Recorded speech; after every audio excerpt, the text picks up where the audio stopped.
So, I thought it's been a while since I've done a stream, so I thought I would do some crafting and do a stream. I've been working on this yesterday while I was at work.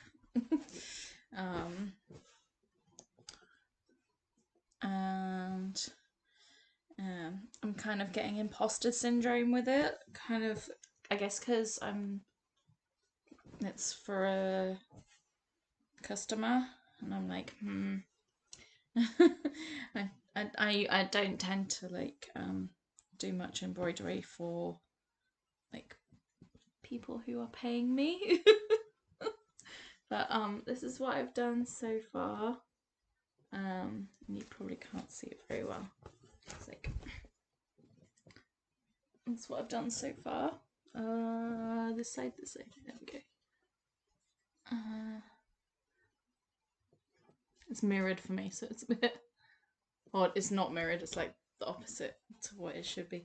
Anyway, so that's how much I've done so far on it. It's gonna be going like, this is like obviously the back, and it's gonna go across like the shoulders, and then it's gonna come down in the front, like along here, kind of thing. It's not exactly like the design that I did, not completely exactly, but I find it a lot easier to kind of go with the flow on it, to you know, to where it becomes more natural.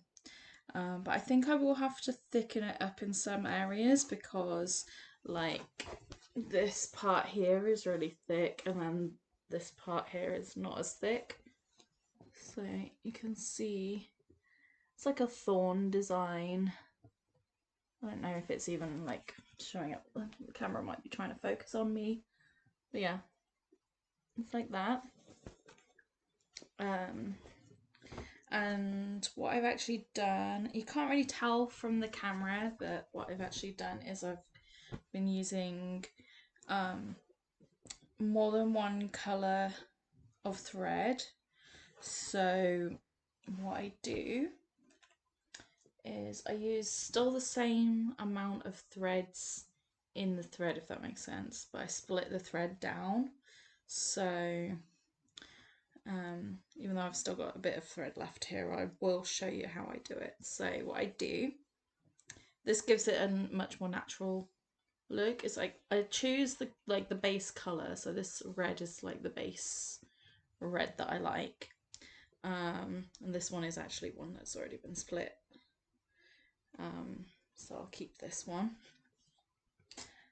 And then I choose one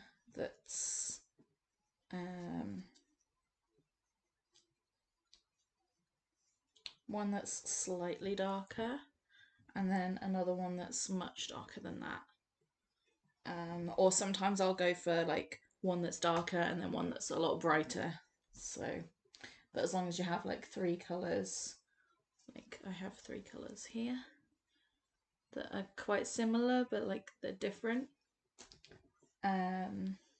Yeah, so when you have your three colours, what I do is I've taken the wrong end. Oh no, it's gonna go all pulled up. Right, where's the other end? If it's not that end, where is it?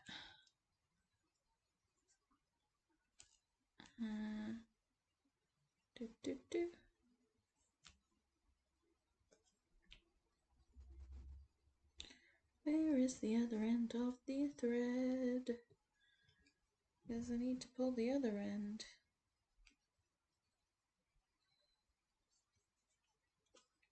Look of confusion ensues. Ah, here we go. Right. Oh. There we go. Well, it's kind of made a mess of all of its own.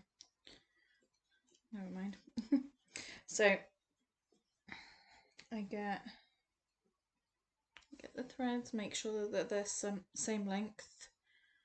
So trim off a piece. And yes, I'm going to use the giant scissors for this because they're the first pair of scissors that I found.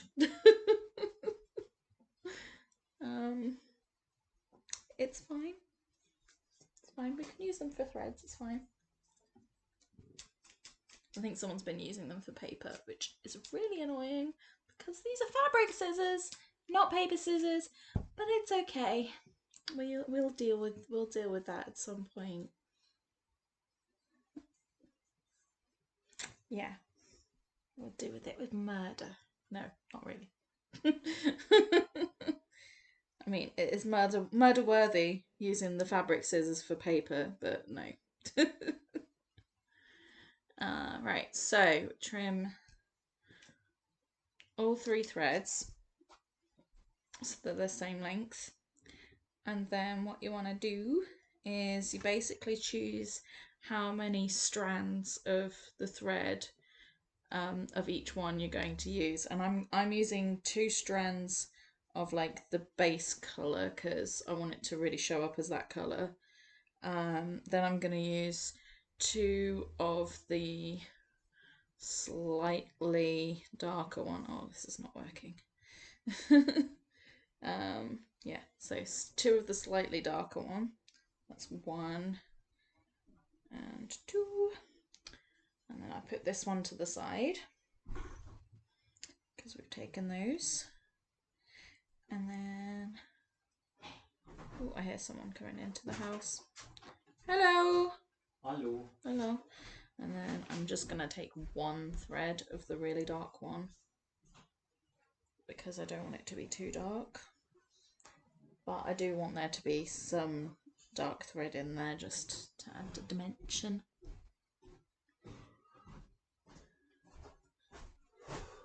You alright? Yeah. I thought we were feeling sick this morning. Oh no. I don't know. I'm on a stream, by the way. I know. In case you didn't know. What time did you set up yourself to go on IKEA with them, so? We're not going now. She's wanting to rearrange. Yeah, it's fine. She just realised she had something else on.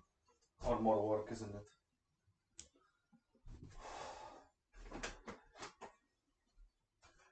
Oi.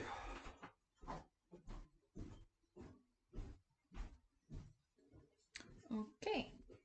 So yeah, so basically what you're doing is you're splitting down the threads and then recombining them into another thread. What do you want? I sent that video to Games Workshop. Okay. Oh, I think I made 6 takes and got angry and I recorded a quick one. I wasn't, but the happiest with the one I got the quickest. I did 20% of it I did in German. Did you do some in Polish as well? No, I didn't anything in Polish. It's enough saying it in Polish. Huh? Are you okay? I'm just feeling, you know. Both a small bag of plain gingerbreads. Very nice. You can say they're triad hearts. They look like they're wooden. Yeah. Okay. Cool. I'll pick up nice sausage. It's smoked, but it's not too dry, so it could go as a fresh meat sausage like you wanted. Oh yeah, the dwarf sausage. I'll pick up some flour and stuff to either make small cinnamons and say they're snails. Okay, snails. Yeah. Or if I'll see how long it will take me to print out the D&D stuff tomorrow. Yeah, because I need to prepare some stuff. Yeah, and if I'll feel slightly better, I may try to bake something that takes longer. Okay. I want to do it today, not tomorrow. Okay. So if I'll decide I'll have enough time to do, I'll do cockroach filled cream donuts. You wanted goblin food, did you? I'm not eating that. You can eat that. No. The donut's supposed to look like fake cockroaches, like the big Madagascar. Oh, I see. See what I mean? I see what you mean. What, have you got like molds or something? No. You make like a donut and then fill it with cream. Okay. Don't worry about this one. But that's why like so it takes so long, yeah. Well, I'll see how I feel. I thought you meant actual donuts with No. cockroach in them, cockroach filling. No.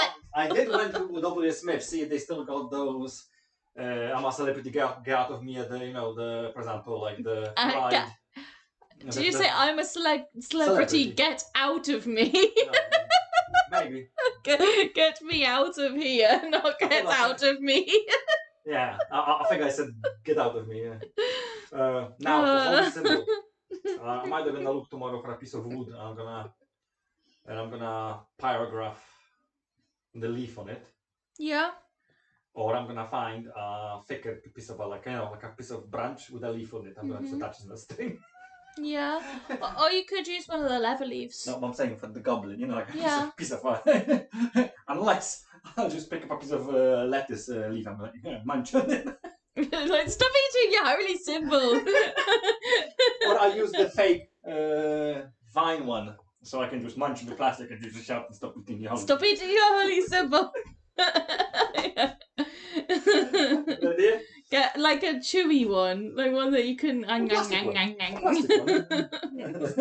Stop eating your holy symbol. Like the idea. Because I was thinking, like goblin would. But it's so chewy. Yeah, I was thinking like goblin wouldn't wear like a normal symbol, would they? Yeah. Maybe add some small pieces to the kit. I can do it tomorrow. Like extra fabric that'll tie in around the shoes and shit. I'm gonna put this down so and I'm gonna start doing the hunters. Ooh. Because I can do it in the meantime. Because I also wanted some hunters too. Yeah, I saw that he'd put. Maybe I should use a thimble. Actually, I should use a thimble. Thimble. I feel so. Yeah. I'm sorry you're not feeling great. Ugh.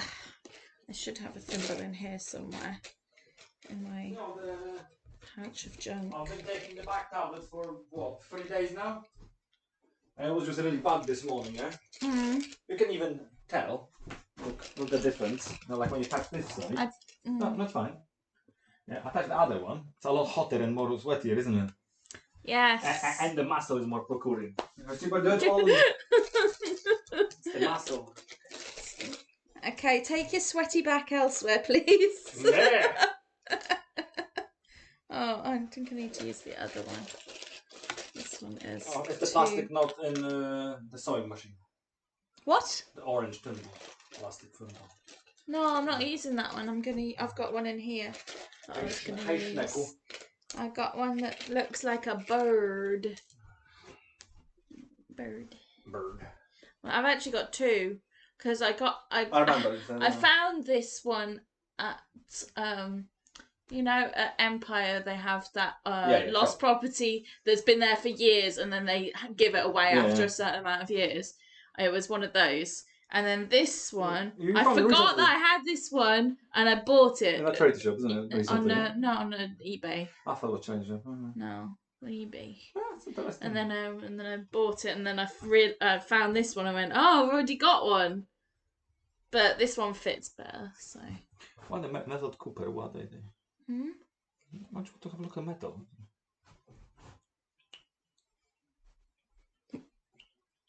It's plastic. It's enamel and copper. Yeah, it's enamel coated copper. Gib. You know what it looks like? A bird. No. It looks like a surprise that, like you stick some milk. Oh, lovely. That's how it looks. It has eyes like this. Schneckle. Right. Schneckle.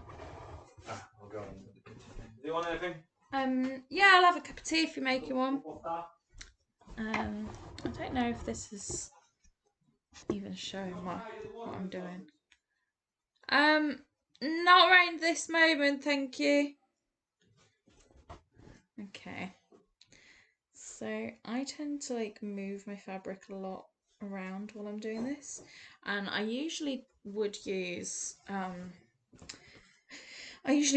hoop for embroidery, but because this is gonna be kind of awkward because it's going over the shoulders, I don't think it really matters too much because I'm gonna just move the fabric around with my hands.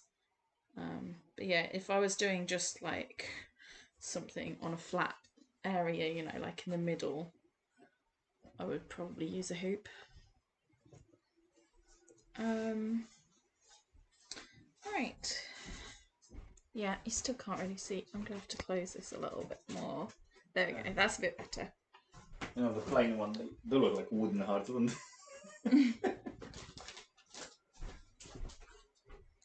Right. So, what are they supposed to be? What were you saying they were gonna be? The heart things. Like dryers or something. The wooden hearts. Yeah, we would. If you're a long story and you wouldn't eat dryad parts, though. Can't be wood. Can you just bark? It could be a bit of old bark, yeah. Just bark cut into Or heart shapes. mushrooms. Something. I don't know. No, the mushrooms you do the skull mushrooms and say death cut. Oh, okay. You can say whatever. Right, so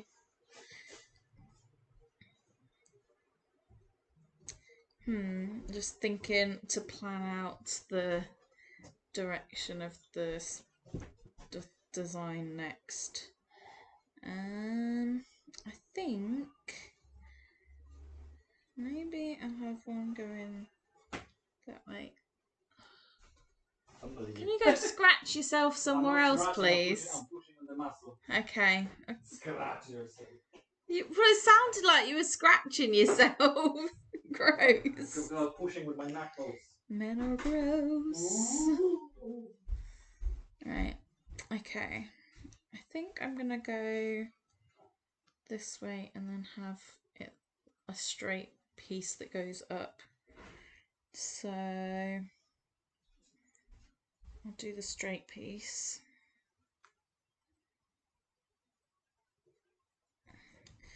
So what I tend to do, you can't really see what I'm doing.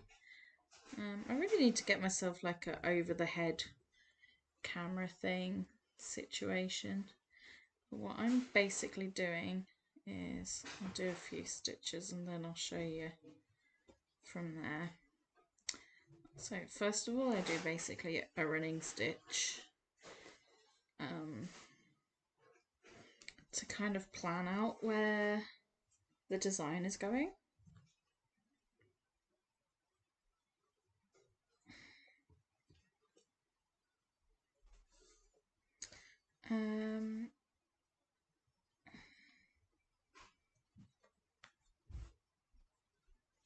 So I think I'll do to there, and then maybe start doing a curl. So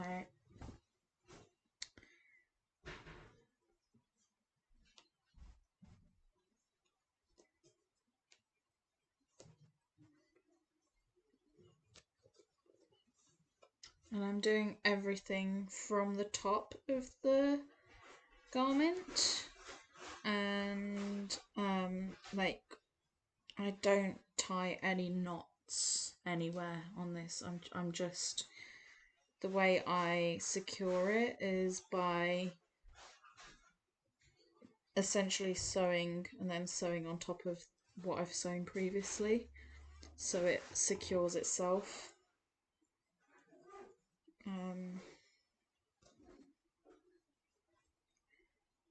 I find it's a lot better of a finish that way because you don't have like a bunch of knots that can come undone and ruin everything. So essentially I'm doing like a running stitch. Yeah, we could give a good modeling trip. Why are you showing me this? Cheaper than buying clay sculpting tools. Oh, okay. I'm sewing right now though, sweetheart. Okay.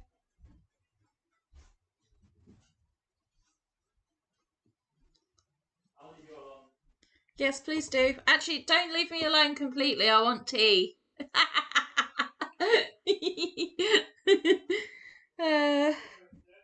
Huh? Bring me tea first. Yeah, bring me tea first. Okay, so. Oh no, I unthreaded my needle. Oh dear. I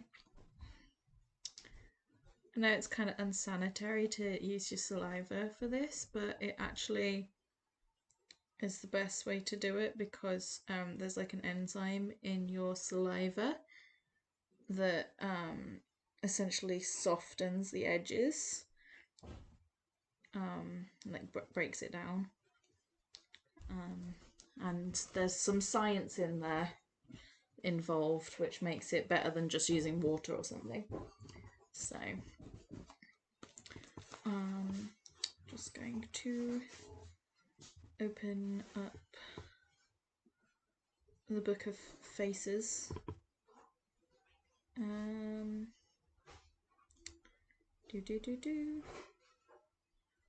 See if the live is working on. Yeah, it is. Well, hey. Oh dear. Ah, it is. Oh dear. Okay. So now I will be able to see if there's any chat going on. Right. So what's I gonna do?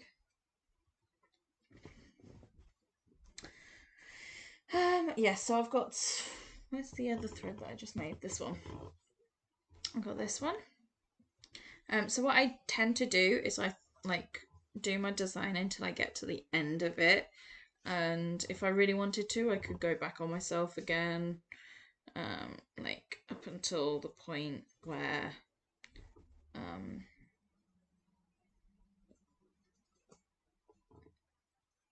it becomes annoying to like use this short piece of thread. So I'm gonna say about there. And then I leave my thread sticking out of the front of the garment like this. But don't worry, it's not staying there. As you can see, the rest of it, of what I've done so far, there's no threads hanging. So we're going to get rid of that in a bit. And there is a secret family technique. No, secret technique to... Let's not say secret. If you know anything about sewing, you'll know this way of doing things. Essentially, you're just sewing over what you've sewn previously and then trimming it down so that it's not visible. That's a very simple way to explain it. So now I'm threading up the needle again into this new thread that we made up because we split the threads we were going to use and we've combined them to make this thread. And is that my tea? You want on the... Yeah, could you put there? Thank you. Thank you. Okay, I'll leave that. So what I'm gonna do is, because there's already a thread sticking out here, I'm going to make it so that the end of this thread also sticks out there, because then I've only got one point where I need to like hide the thread, if that makes sense. There'll only be one point of the part that I'm doing at the moment that needs to be kind of disguised. It just makes a little bit more sense doing it that way. So what you do is you start sewing again, but you hold on to the end of thread that you're now using. You might want to go back on yourself once, like do a little back stitch, and then you just continue going forwards. And what I tend to do is I go back to the point where it meets the embroidery that's already basically finished, and then I come back on myself doing obviously the thick raised embroidery, because this is like, I'll show you really close. It's like really thick and it has like texture to it, like it sticks out. It's like 3D effect kind of. It's neat. I think it's neat anyway. But yeah, I don't know whether I'm going to do like an outline on this or not. I might end up doing a little bit of extra shadowing, but I'm gonna see how it looks with just the design that I originally kind of drew up. See how that goes, and then we'll see. So yeah, so basically just really quick going back to the beginning of this little part of the embroidery.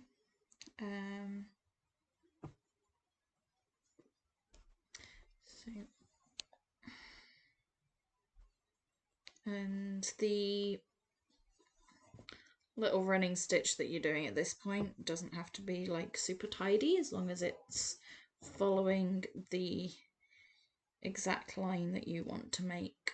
And basically it's like you're drawing a guideline that you're going to be following later. So now I've reached this part of the design where it was already started. We're just gonna go over this running stitch, but we're gonna use it's kind of like a satin stitch, I suppose, but like more smushed, and then you go over it multiple times to make it really stick out. So it's less flat than a satin stitch, and it kind of sticks out more. So I'm not really sure what you would call it, whether it's still satin stitch or if it's something else. It's a little bit like couching, but you're not laying a thread over the top and then going over the thread. Although that is the method that basically we use to disguise this thread that's sticking out, you know, the little endy bits. Which in fact you can actually just trim these down a little bit at this point, just so they're not all up in your business, because they can get a bit annoying sometimes. So then you just got a short bit of extra thread sticking out like that, and then when you come to the end you can lay it down and stitch over it. So basically what I'm doing is I'm connecting this around the part that's already been finished, basically, and then so I'm going around this piece of embroidery, this loop here that I made, and then I'm going up and basically just doing like a satin stitch kind of.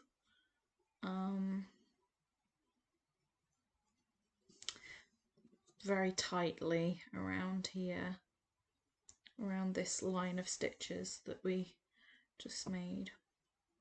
And it's like super time consuming, to be honest, but it's quite therapeutic, I find. And I just really like the finish that it gives, because it has that 3D effect and it's really like tactile. It makes you want to touch it. It's like, ooh. I don't really know how else to explain it. It's very touchable. this type of embroidery. It's very, very tactile. So yeah, what I'll probably end up doing is going up this curl and then back down again because I wanted to do another curl underneath it. We'll see, maybe I'll do that. Maybe? We'll see. We'll see how it looks without for now. I was going to do another curl coming from this direction, but maybe I'll just leave it and just do that one. I don't know. We'll see. Because it's like a thorn design and it's very it's like an organic kind of design, and it's a very organic kind of way of embroidering. You can kind of make it up as you go along, which is exactly my kind of doing things. I like to make things up as I go along and resolve problems if they come up as I come to them, rather than trying to kind of make plans for all of the problems that come up before they happen, you know? I like to see what happens, go with the flow, and yeah, I like to work a little bit more organically.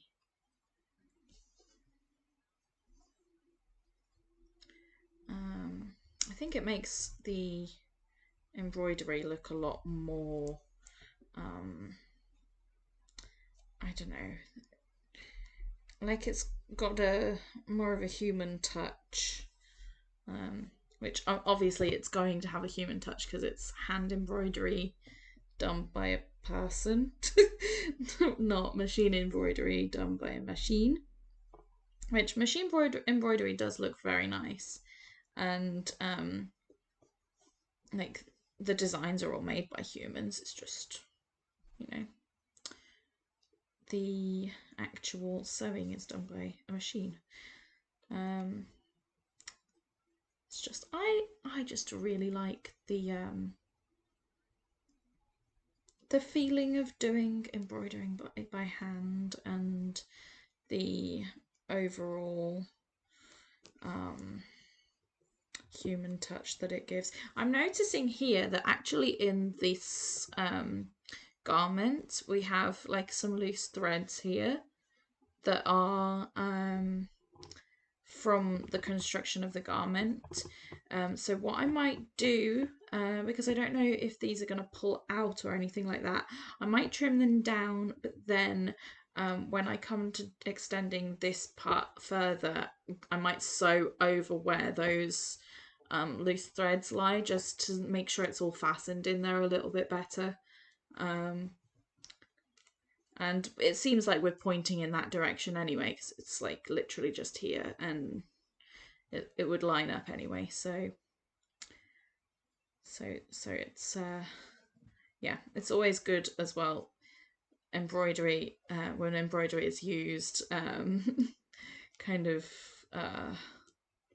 practically, in order to fix a problem, like embroidering over a tear or something. You know, if there's something that's gone wrong, put an embroidery over it, make it nice, make it look pretty. I feel like that's something that people used to do a lot throughout history, which yeah, I think it just brings me back to a little bit to my roots, I guess. One of my ancestors was actually a tailor. I think my grandfather was a tailor. So basically sewing is in my blood. My aunt, she also was a dressmaker. She made wedding dresses. But she did a bunch of different things. But I don't have the absolute best relationship with her, unfortunately. I would have liked to have had a better relationship with her, but there we go. That's just family stuff, I guess.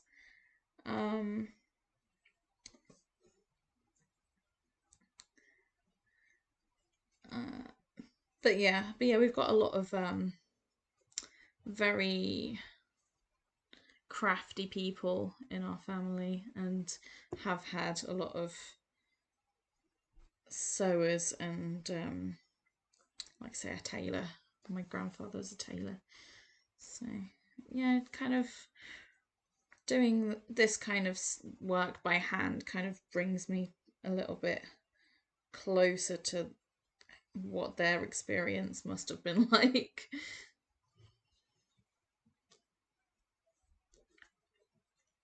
Although I'm sure he would have had sewing machines, he probably would have used a Singer or something, I would imagine.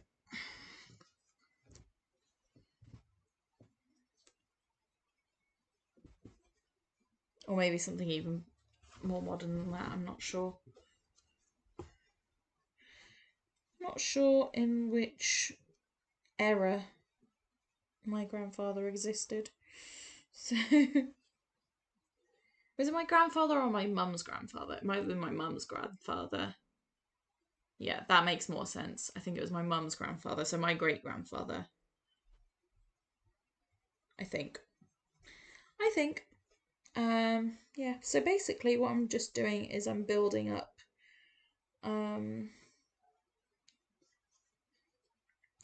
building this up over the loose threads, so you can see where it's gonna look really messy at the moment, but you can see where the loose thread is. It's here. What I do is I kind of put it over, like I curl it and I put it over where I'm gonna be sewing like that. So, and then I'm gonna like sew it down as though I'm couching. And this will basically hide those loose threads, and it makes it impossible for them to come out.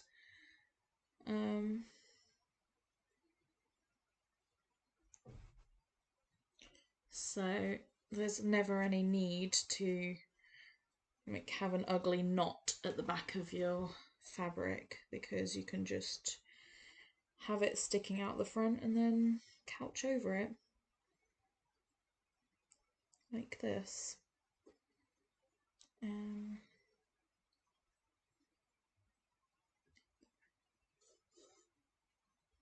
you just need to make sure that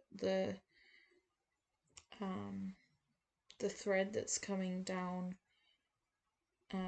is going over it, so that it loops around the threads, and then just holds them to the fabric.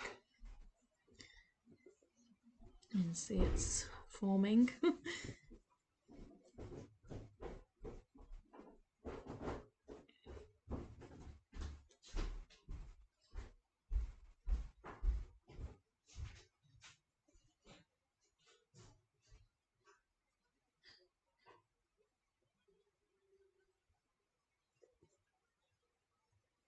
So I've basically come home from work and come straight on stream, hence why I look a bit like a mess.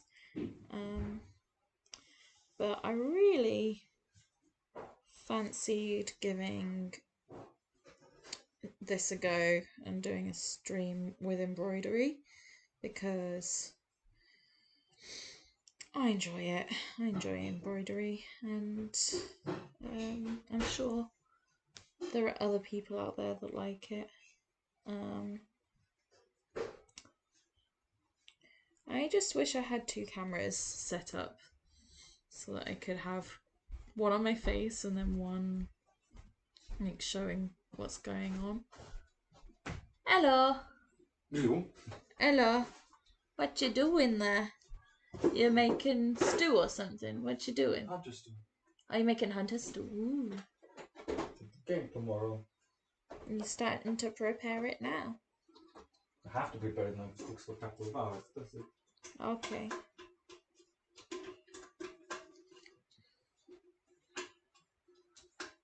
Oh, you were saying that there's like wrap up to do for the previous game.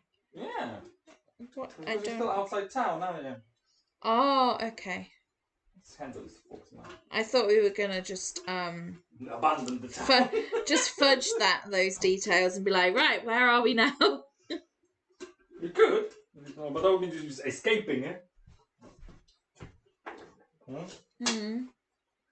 I don't know.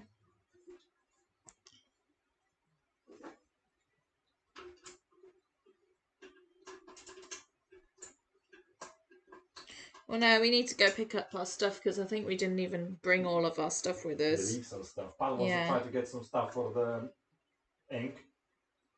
Yeah.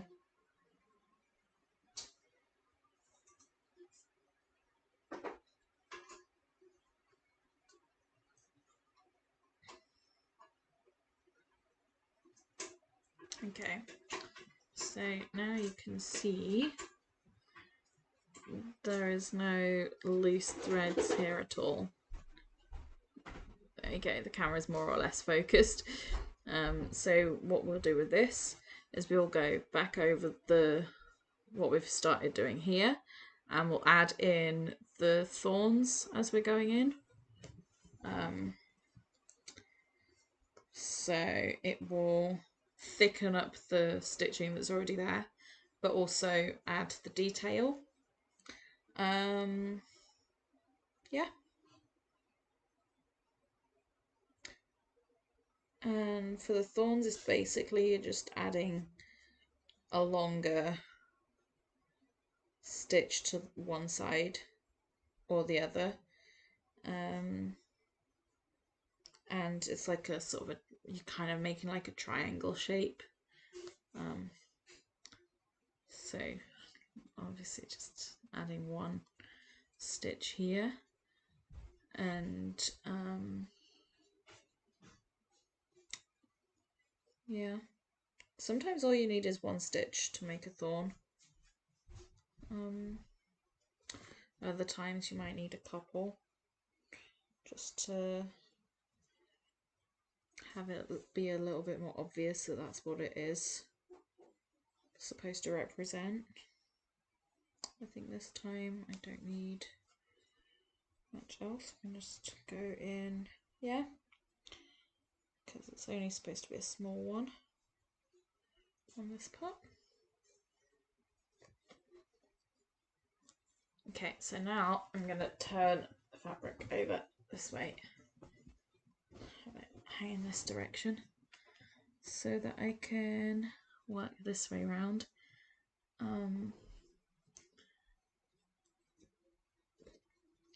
And yeah.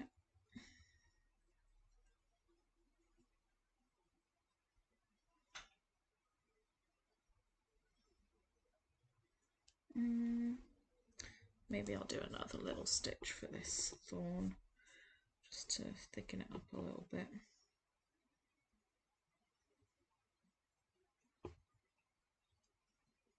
Yeah. And I'll show you how the back always will look a little bit messier than the front. So this is how the back looks for now, like the inside. But nobody looks at the inside of things. Nobody should be looking at the inside of things. So the outside looks nice. Looks like that. Please focus, camera. Please focus. Yeah, it will look nice when it's finished. I think it will look nice. I'm not gonna let imposter syndrome get the best of me. We can do this. We can do things. Right. So this is a commission from a person on here who follows me on here.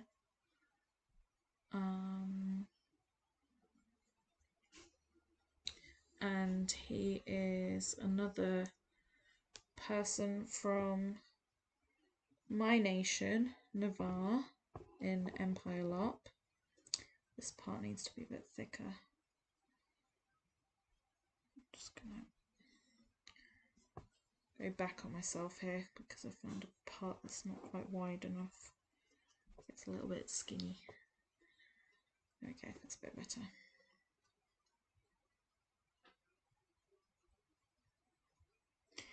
Yeah, so he's a member of the same nation as me. I have actually, I think, had an in-character conversation with him once, where he was asking me if I could make an item, and I said no, I don't do things like that, not that particular item. But maybe for the right price I'd learn it. Yeah. The handle file is not going up. Oh no. It's an old one.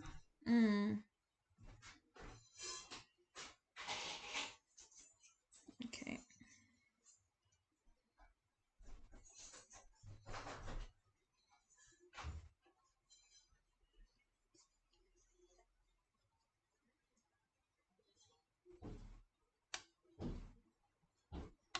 Right.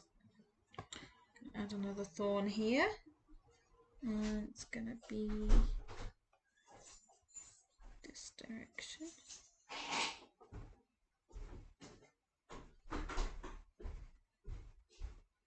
Yeah.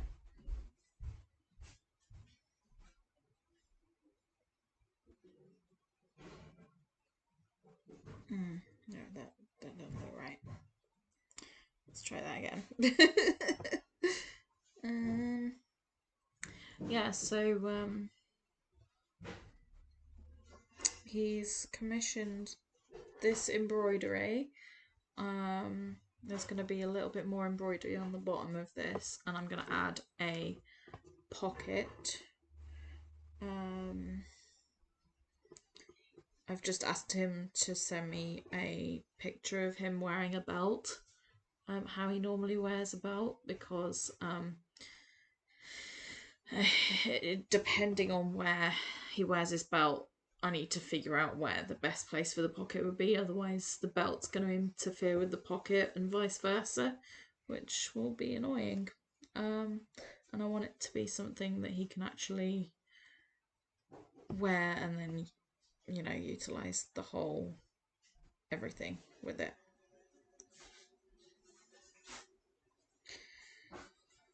So, Navarra are very practical people, so we wouldn't design an item that didn't make sense for the user. So maybe I need another couple of stitches on here.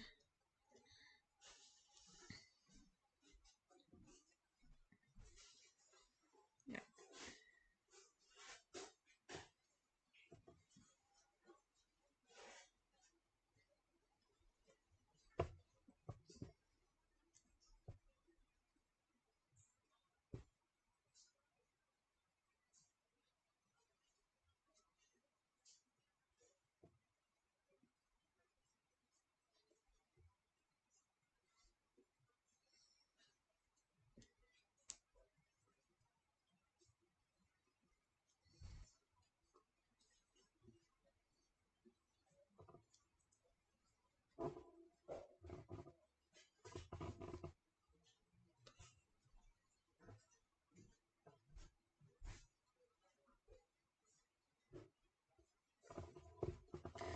So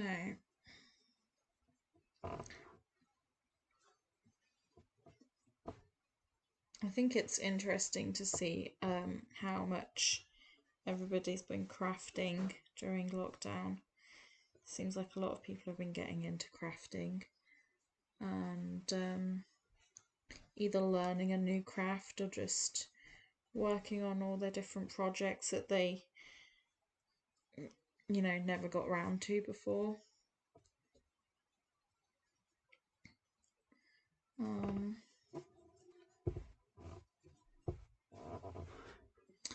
Yeah.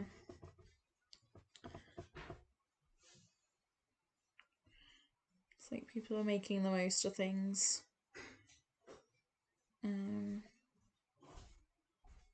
Where possible. Making the best of a bad situation. Right. This needs to go this way. Yeah. Okay.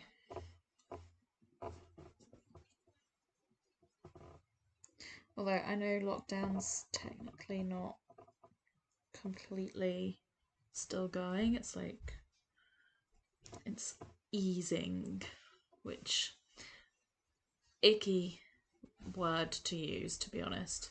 Easing. Ooh. I don't know why, but that word makes me feel icky. There are just certain words that make you go yuck. Moist. Yes, moist is one of those words. Actually, I don't mind moist so much. I think Debbie was saying she hates moist. Do you know what English word subconsciously makes you feel pebbles in your mouth? What? Grueling. Grueling? It doesn't feel like when you say like something. No, not really. Because you have to make a face, like literally when you say that word, like you're holding something in your mouth. Grueling. Grueling. I don't know. I don't know. Feels full to me, yeah? Feels to you like that. Don't you have words that literally makes you feel something? Yeah. Yeah, that's what I'm saying. Grueling makes me feel like holding pebbles in my mouth. Don't know why. Regardless. Regardless.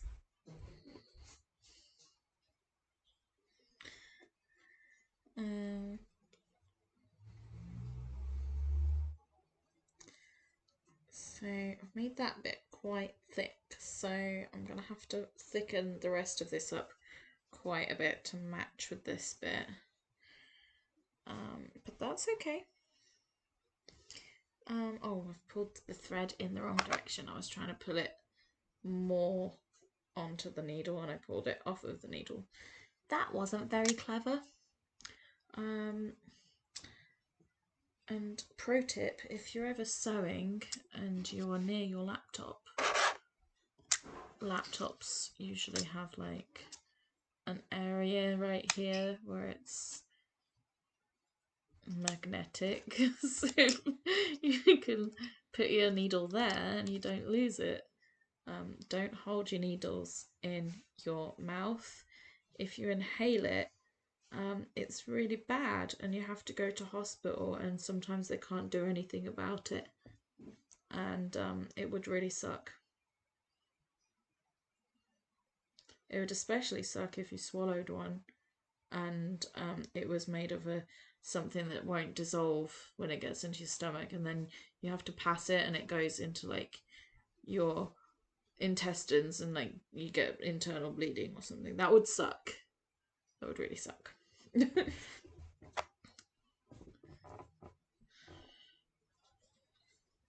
And I'm fairly sure things like that do happen, like all the time. So these are the things I worry about. Right, so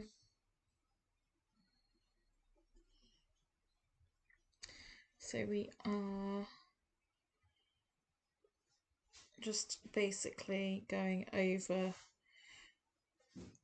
all of the previous work that we've just done with like kind of like I was saying, satin stitches, but not flat, and you can kind of end up crisscrossing and it doesn't matter too much. It doesn't matter if you're changing direction a little bit here and there, because for this particular thing it's like branches and thorns, so it will give further the illusion of it being like a natural thing. Yeah. So now I'm adding another thorn. Actually, I want the thread to go through this bit, and yeah, because that pulls it down a bit better.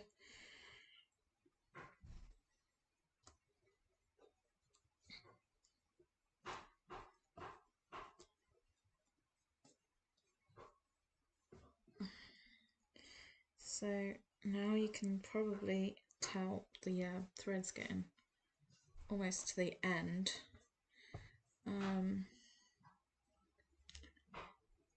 So much so that it keeps falling off the needle because I'm pulling it too far. Too exuberantly putting my stitches down. So I'm just going to go down a little bit and then again leave the thread hanging out the end.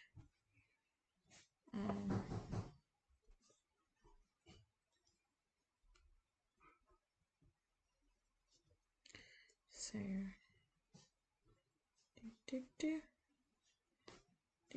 do.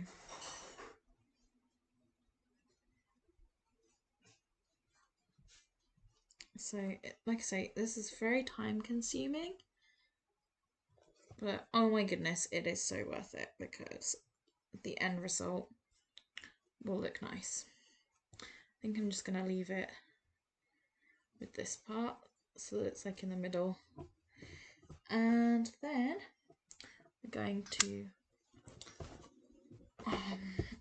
make a new thread. So we needed the bright one. So I'll take the bright one. I think I already cut down some of the other thread, so we'll make it the same length as the one that we already have cut. So, and it doesn't matter if it's not exactly the same, because you can just trim them down to be the same. But, there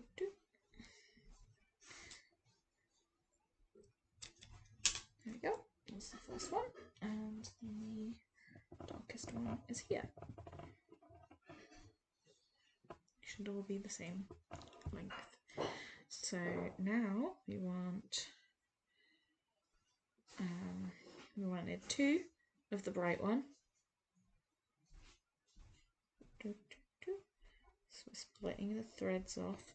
I'll show you what I'm actually doing, because all embroidery floss is like this, and it looks like one floss, but then you can actually split it into the threads that make it up.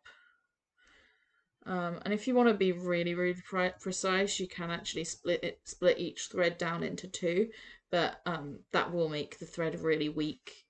So I wouldn't really suggest doing that. I would suggest just splitting down to these individual threads like this. So I'm going to take 2 of those, 1 thread and 2 threads, and then the rest of these threads are putting on the side because we'll use them later. So I got these 2 threads, make sure that they're aligned with each other, and then I'm going to we're going to take 1 thread only of the really dark one, and where's the other one? Here we go. And we want 2 of these. 1, 2 of the medium one, and you don't have to use the same amount of threads that I'm using. You can even just use like 2 or 3, and you don't have to like use different combinations. You don't even have to use 3 different colors. You can use 2 colours, or you can use 4 colours or something, or 5. You know, it's just up to you. It's entirely up to you how you want to mix your colours. But I thought in order to get the same payoff of vibrancy, I would go with more of the bright colour and not as much of the shading colour. Especially as it's on a brown background. The customer did want to have kind of more of a blended look, so we are still getting the multiple colours in there, multiple shades.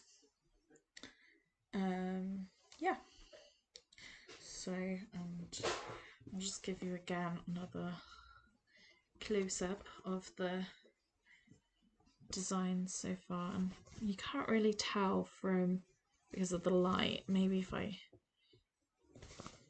turn the light off, we'll see. Hold on. You might be able to see the colours a bit better. No, it still doesn't really show very well on camera. I'm not sure which shows better, with or without. I think with that's what it's looking like so far. It's a bit wonky in places, but that's fine, because what I will do once I've completed the entire thing is I will go in with another thread and tidy up anywhere that looks wonky or looks like it needs building up more. Like, I think this whole section here will need thickening up, especially as this side is a lot thicker. So yeah. But we'll see how it looks, how it pans out.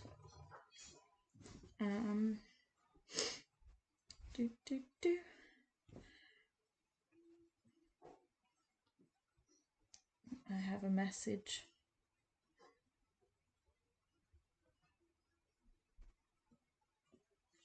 Okie dokie. So, and hello to my viewers on Facebook.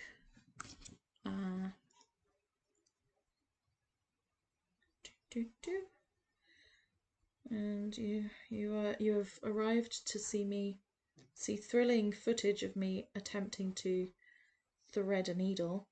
I do actually have a needle threader over there, but I mean, it wasn't that difficult, so.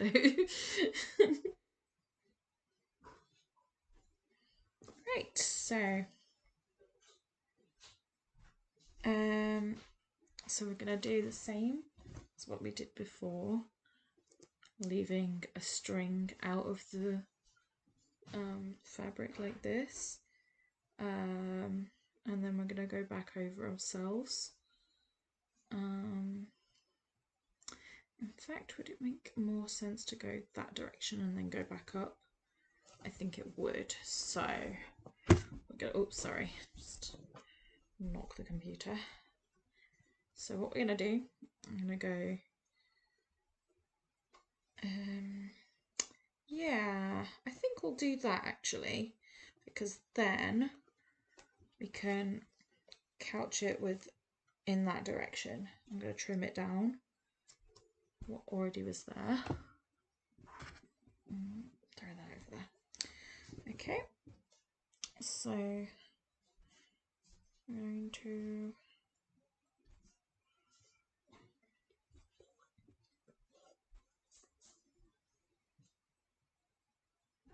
only leave a tiny little bit of thread sticking out, like so, and then we're going to point those threads in the direction of the design so that we can essentially just sew over them.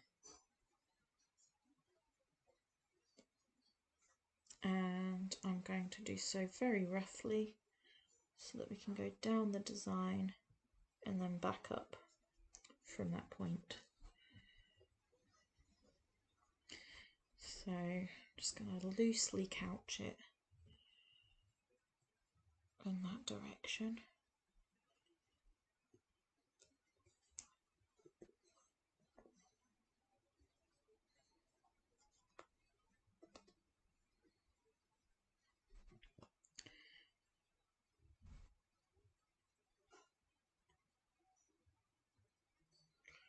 And so this way, not only does it hide those threads, but it actually adds a little bit of bulk to this part of the stitching without me just going over it and over it and over it.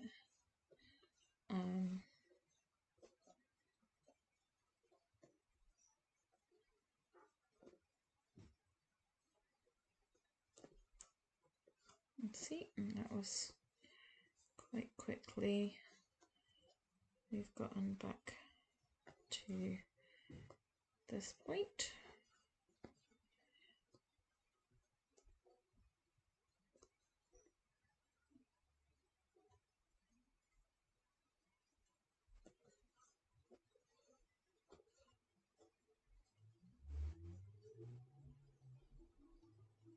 So now I'm going to go over where this part of the design attaches in to the rest of the design, and I'm just going to thicken it up so that it matches a little bit better.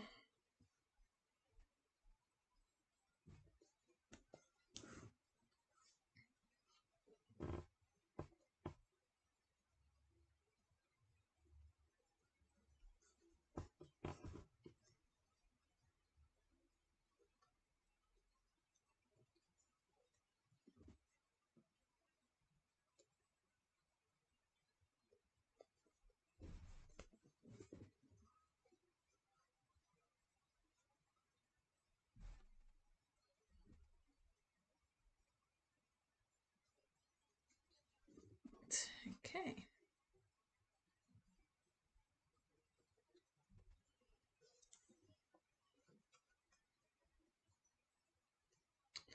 So,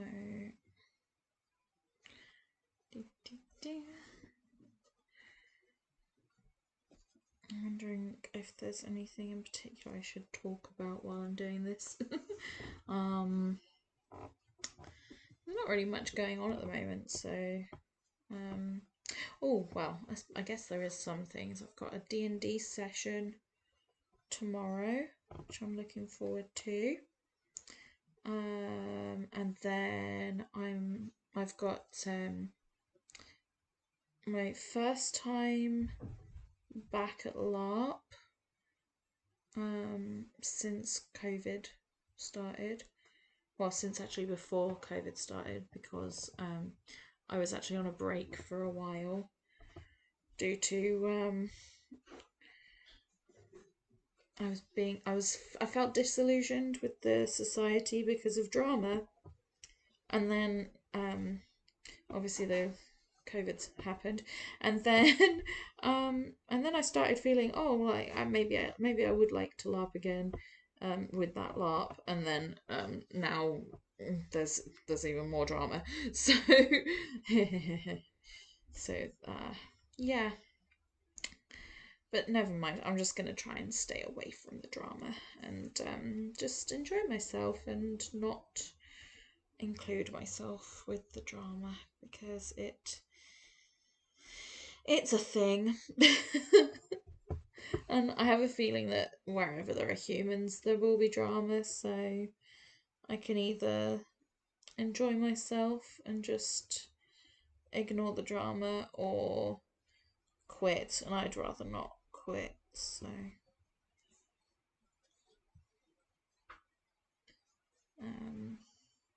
yeah.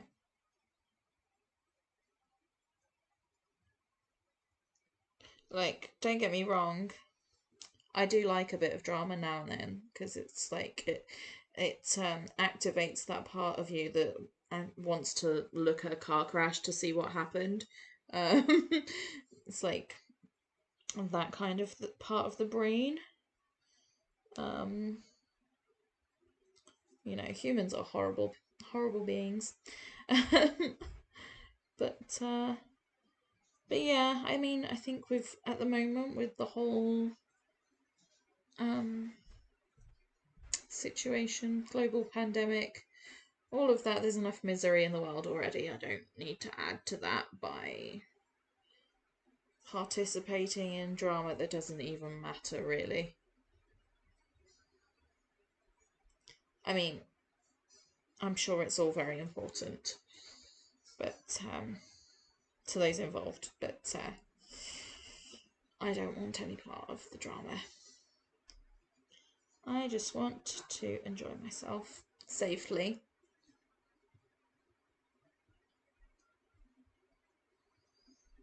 So yeah, we anyway, this LARP, my local LARP, we're having a picnic day with possible weapons practice. So no real stuff where people should be too close to each other. Maybe the weapons practice, but that's like opt-in. I feel fairly safe these days anyway because I've had all of my jabs. So I don't feel like I would catch anything necessarily. Or I feel safer than most people. But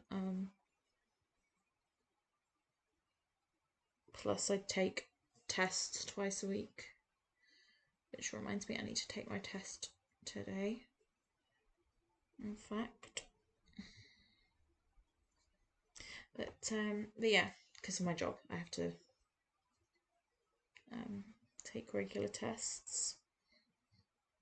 But yeah, so I've got D&D tomorrow, then LARP Sunday, and then I'm still off actually until Wednesday. I thought I was back on Monday, but I'm not.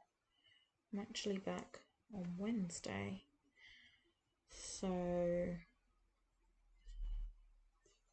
fun. So I don't really know what else I'm going to be doing with my time off.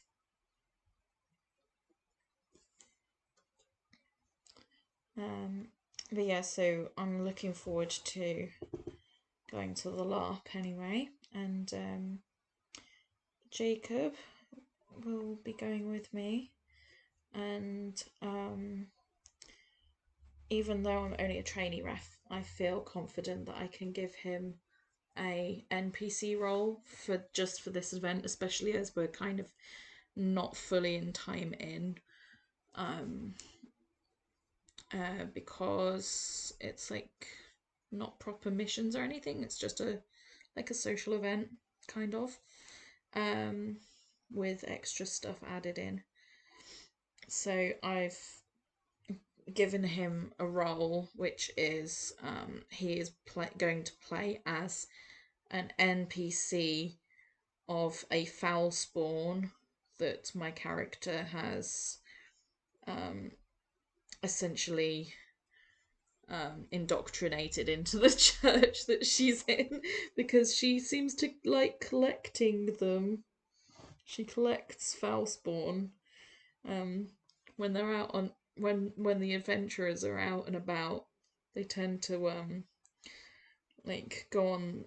They find foul spawn and they're like, well, we should attack them, they're foul spawn. And then my character's like, no, wait, I speak foul spawn, I'll talk to them. And then she like preaches at them and they're like, oh yes, yes, praise be to Longstore, which is her god. And yeah, she goes around converting foul spawn essentially. And foul spawn is like the term in that game for like orcs and goblins and ogres and things like that. So Jacob is going to be playing a goblin who has been indoctrinated into the Church of Longstore, which is like a nature god.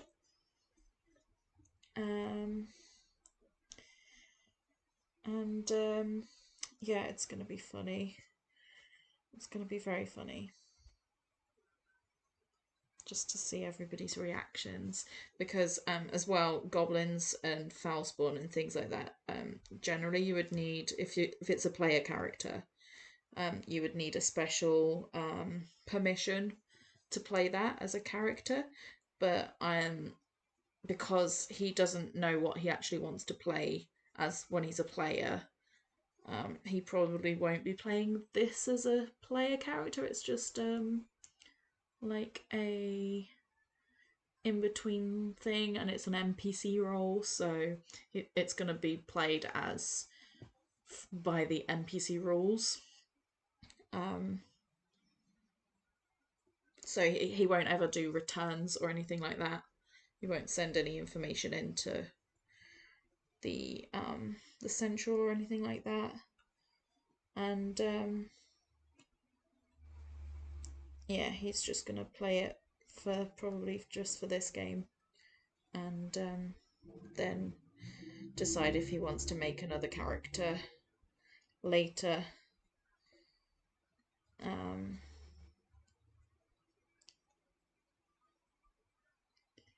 But yeah, I figured probably it would be okay for him to play this NPC character, even though it's not been passed by a senior F, because it's an NPC, not a player character. Where normally, if a player wanted to play a foulspawn, they would have to get special permission, which I think it's kind of meh, to be honest, because I think it's cool when people play a goblin or an orc, because they're basically making the game harder for themselves, but also adding something cool into the game, because, you know, they're wearing all the prosthetics or masks and stuff, and yeah. Well, let's go down this direction and then back up. Okay, I think that works. Now we're going to... but we did want to seal this part in so that it would not interfere with anything. So maybe this wants to be the next curl, and the curl will go over this part. So I'm just figuring things out. So we're gonna go this direction. Yeah. And we're gonna make a curl that goes around here. Like that. This is like the seam at the top of the shoulder. And then, yeah, I think I'll do it going this direction and then this direction and then curling down. So do sideways this way.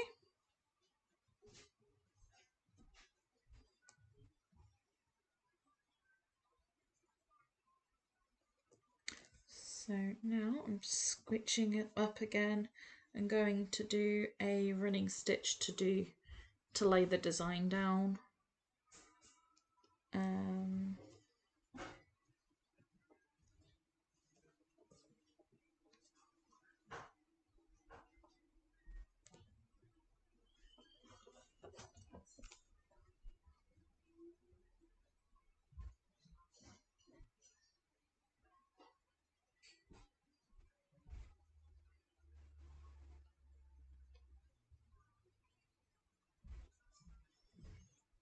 And now that I've gotten to like the front section, because we have this lining, I kind of don't want to interfere too much with it, so I'm going to try and attempt to keep it as much as possible just on the front fabric and not on the back fabric, where here I have obviously, where is it?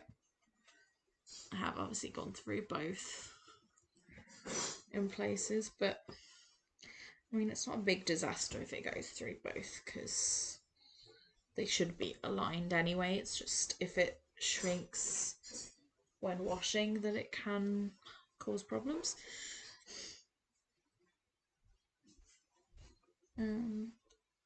But that would be a problem anyway, because your lining and your fabric need to be flat, which they wouldn't be if one of the fabrics shrinks and the other one doesn't. Right, so we're gonna make this big curve.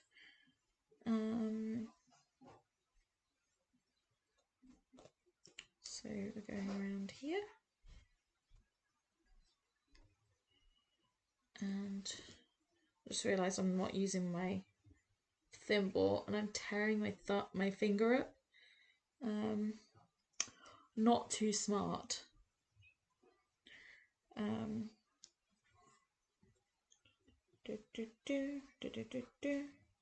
Okay.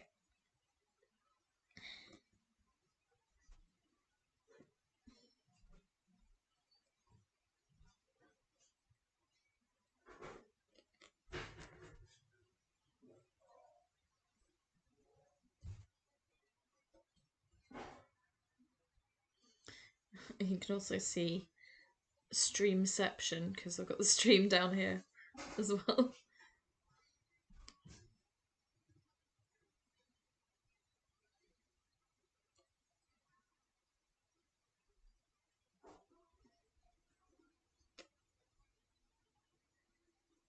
Okay, so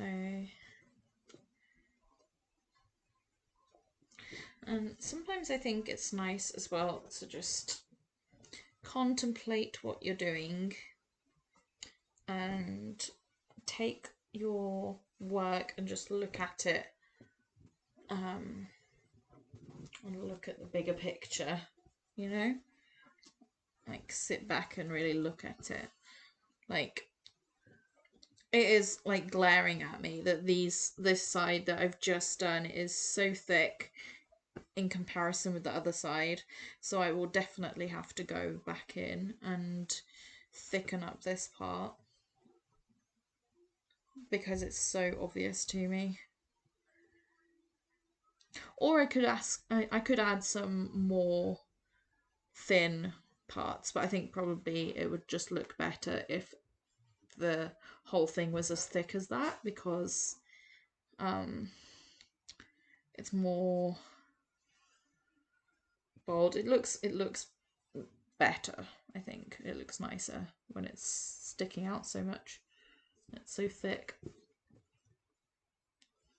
Like, you probably can't even really tell in the camera too much, but like this side is quite thin and then this side is really thick. I'll try and put it in front of the camera, like thin, and then thick.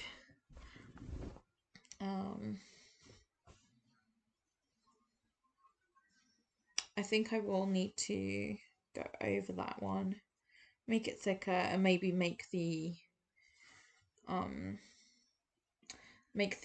thorns a little bit more obvious. My throat is getting a little bit sore from the talking.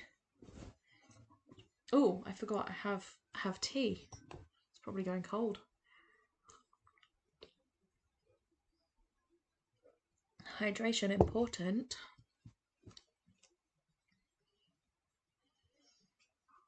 Okay. So I think, do we want to make it like properly spirally? We could do it like more of a spiral in some areas, make it a little bit more of a tight spiral just here, for instance. Especially as I think there were some like more spirally designs in the original design I sent to the customer, so it would be good to have that in there. So we'll do that for this part that goes over the shoulder.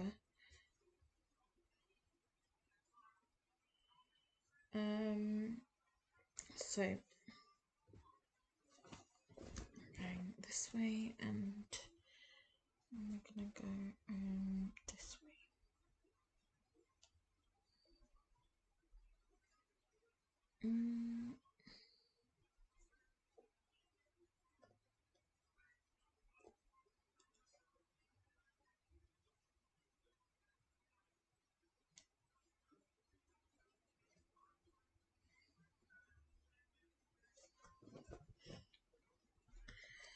Okay, do I want to go any further in, or I think that's spirally enough for this part. Okay.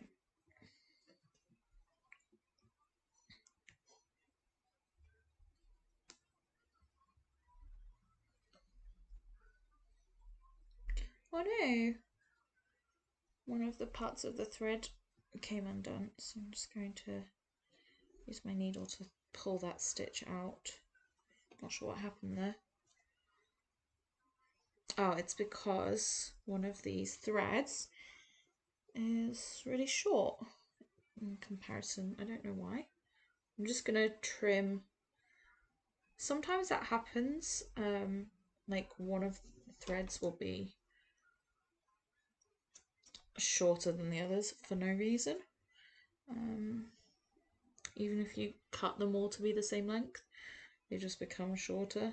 Don't know why that is. Maybe from the bend of like bending the thread around. I don't know.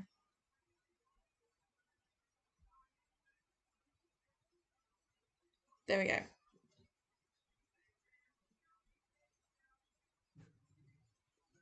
Okay.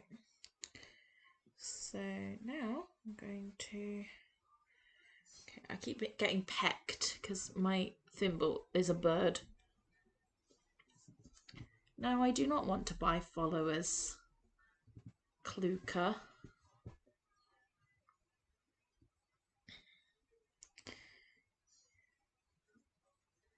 I don't actually want to become famous either. I just want to hang out and do my embroidery. I'm not here to become famous. I'm just here to sew things. I actually probably would hate being famous. Just yeah, no. I like being left alone, and famous people do not get left alone. So there's that. You might think, wow, if you don't want to be famous, why are you even streaming? Well, I'll tell you why. It's because even though I do want to be left alone, I do also like to talk to people, and sometimes it's nice to just talk to random people on the internet who you don't even know. Yeah. Just not millions of them. No, thank you.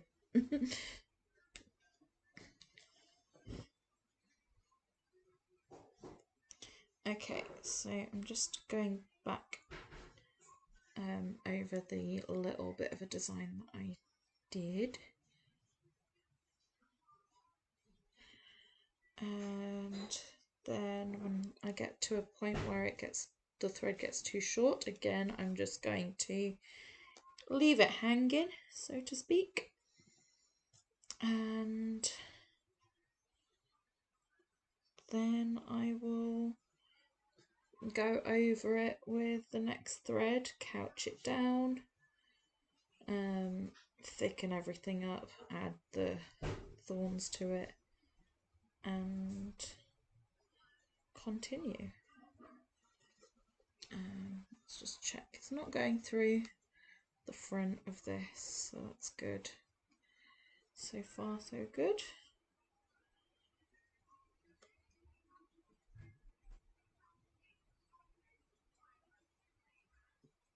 Okay. I'm going to leave it with that much thread extra sticking out, because then I can couch it around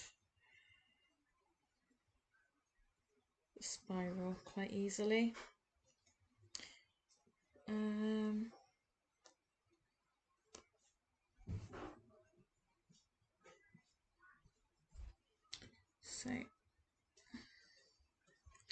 So the bit we've done just on this stream was, let's see, we started on this part, so we've done this part here. So the stream has been going for, I don't know, an hour and a half, something like that. And in an hour and a half, we have done about a couple of inches. We've done this bit here. We've done this part. Up, down to this bit. That's it. That's all we've done.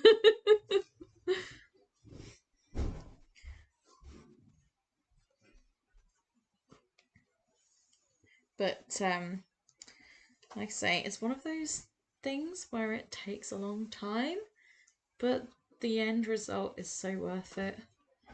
And like already I can feel that this is going to be so tactile and nice to touch.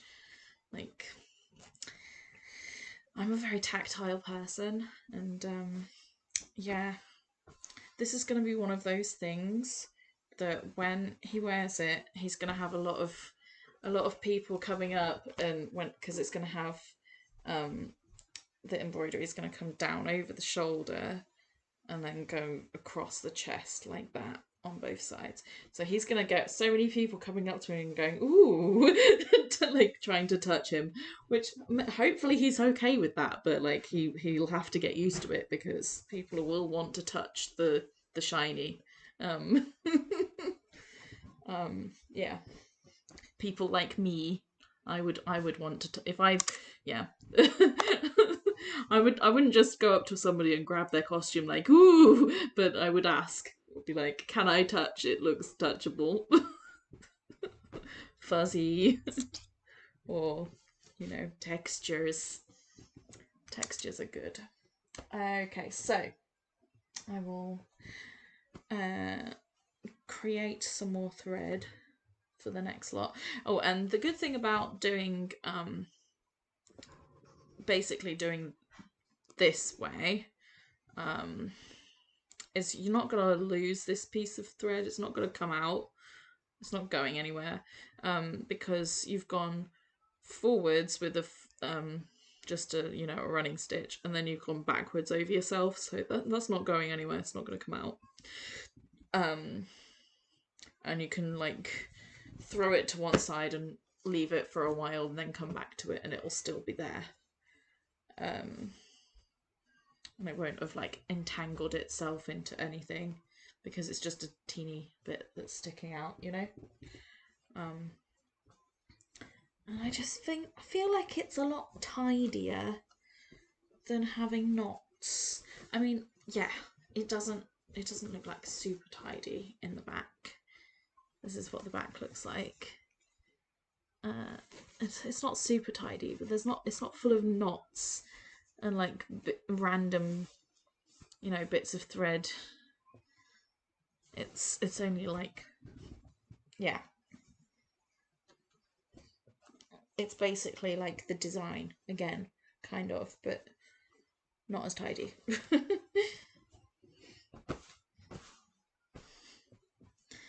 Whereas some of my older bits of embroidery, they've just, the backs of them are just a mess of knots, and yeah, and then I learnt this method of basically hiding all of your threads, your end threads, in the embroidery itself, in the front of the embroidery, and I'm like, why didn't I know this? So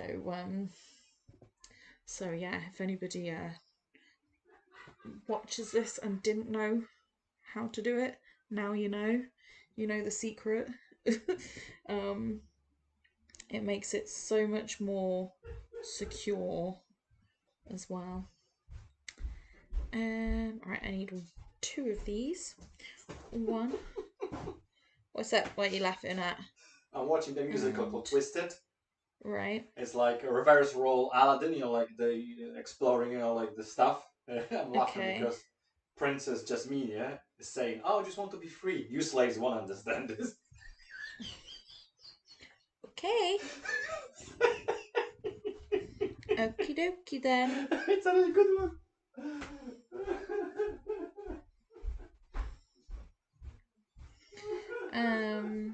So that's those 2, and then we need the darker colour, which is here. And we wanted just 1 strand of this one, which I really like this colour. It kind of matches the actual fabric that it's, you know, that I'm embroidering onto, but it's like got a slight almost purplish kind of brown tone. Yeah.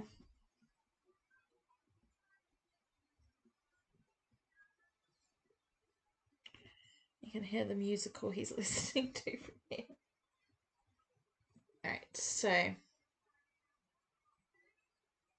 I really hope it's not coming up and it's not copyrighted or anything.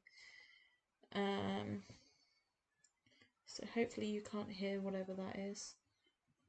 Whatever rubbish he's listening to. Wait, I need to trim this up. So we trim. And then we do that. There you go. I'm actually going to trim the other end as well, just to make sure we're more or less same length. Okay, so now we're going to do this one. And I think what I'll probably do is I will do this spiral and finish the back of this shoulder, and then I will go over and do the other side of the back, just so that we've got the whole of the back done before we work on the front. And I might add some more large spirals to the back, just to add a bit of extra something. So maybe I'd add another spiral here, or I don't know, another one here maybe. Not sure. We'll see how it looks when I've, you know, joined the other side as well. So we'll do this spiral first. And I'm going to again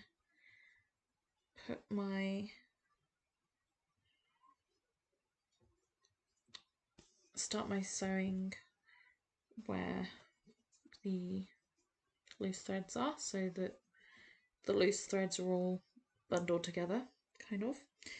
And then go back on myself. In fact, I'll go forwards and then backwards, so that it holds it into position, kind of thing. So come that way, and then we'll go back on ourselves, and then we'll go over the entire thing. And in fact, what I might do is I might couch those in that direction and these in this direction, or maybe those in that direction and these in this direction might be better. No, we'll do it this way. So this way, it will add, again, it will thicken up the stitching with this because it's couching, and then I can go over the couch stitches. So it's all adding thickness essentially, and we love a bit of thickness in this house. Who doesn't love a bit of thickness, right?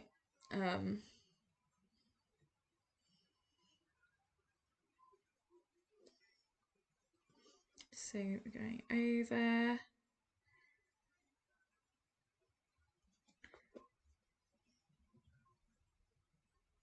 We're going over here, over here. Oh.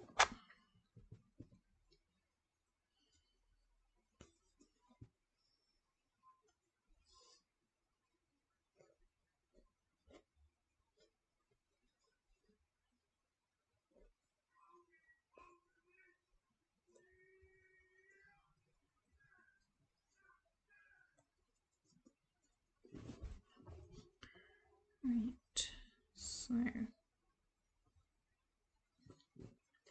And the good thing as well with this being a Navarre garment is that we're quite a rough and tumble sort of a nation, even though we do have our fancy moments, and this would be a fancy garment for a Navarre with all the decoration and stuff. But because we're quite rough and tumble, it doesn't matter if it's a little bit roughly done. Like, it doesn't have to be perfect. And it actually kind of would look better if it's like obvious that it's done by hand by somebody, maybe somebody on the road, you know, traveling or around. I don't know.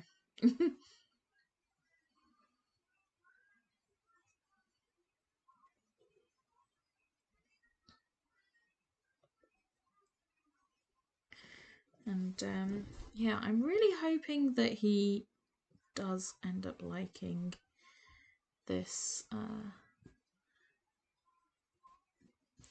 this embroidery, because it does take some time doing it, and I really enjoy it, and I really like how it turns out.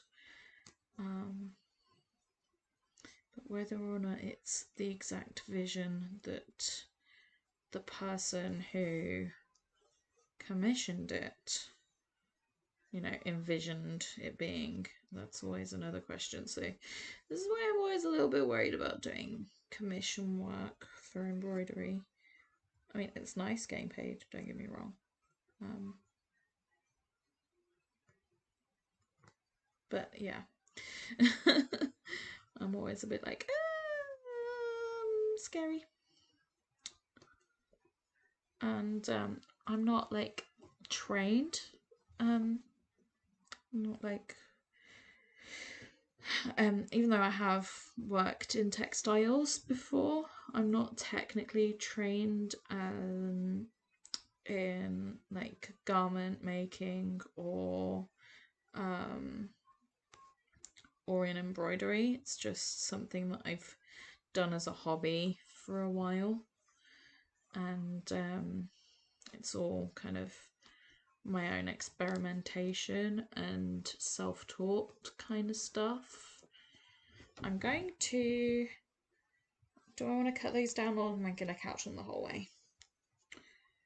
I'm thinking about cutting them down. No, I'll couch them the whole way because yeah, because they are the length to go the whole way around.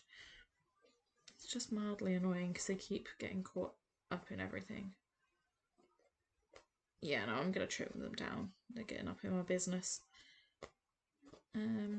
Yeah, so when they get, if your like little endy bits get annoying, you can trim them basically as far down as possible, and then just sew over where the ends are.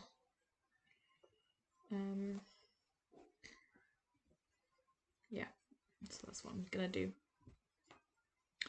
because they were getting slightly irritating. Yeah, that's better. Not getting in my way now. So now going over the line of running stitch that I was doing before, just to lay out the pattern, like the design, and just going over this like horizontally over my, if I'm thinking about the running stitches being vertical, you're going horizontal like that over. So you've got running stitches going down, boom, boom, boom, boom, and then you go over like that, over all of them. I don't know if pointing my finger makes any sense, but like, you see how you got, these are the running stitches, like that, they're vertical, and then you go side to side, side to side, side to side, side to side, like that, over them. And you just do it until you want to throw it across the room because you've done it for so long. It is one of those things where it's very time consuming, but it is very nice feeling when you start to see everything taking shape.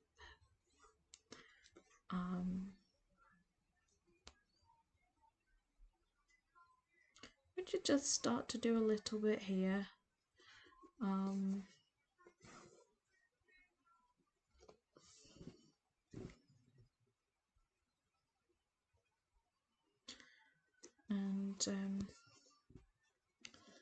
Yeah. Oh no, what happened? What happened? Something's gotten caught. You see, these things do happen. What the best thing to do when it gets all gathered up like that is unthread your needle from the other end, put it somewhere you're not going to lose it, and then pull everything back through, and it's as if you never made the mistake. And then just straighten out all your threads and make sure that they're all cushy. And then rethread your needle. Job's a good one.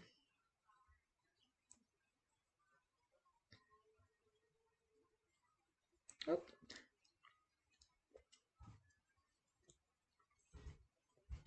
Yeah, and if anybody is unaware, anything that has been sewn by a person, not by like a factory, you're going to have a small amount of somebody's saliva somewhere present in the garment, because we all do it. We all lick our threads. It's nothing to be ashamed of. It's just a fact of life. We all do it. Okay, there we go.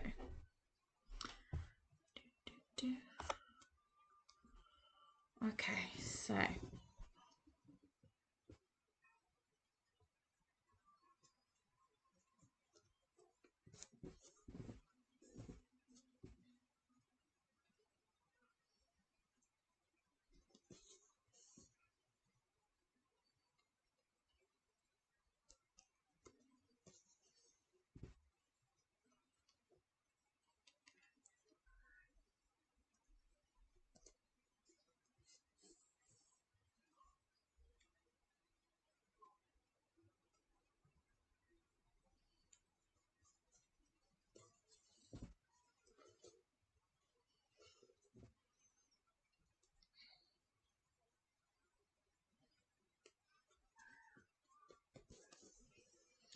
and the first few passes when you're doing this, they don't need to be super neat because you're probably going to couch the whole lot of stitching anyway, because like when you go over it the last time. so it won't necessarily be visible, the messy stitches underneath. So if the first few bits look super messy, don't panic. It's part of the process, you know? So I think I'll do this last spiral part, which will probably take me a while, and then I'm probably going to finish so that like I give my eyes a rest, just because my eyes are really bad and I don't want to break them.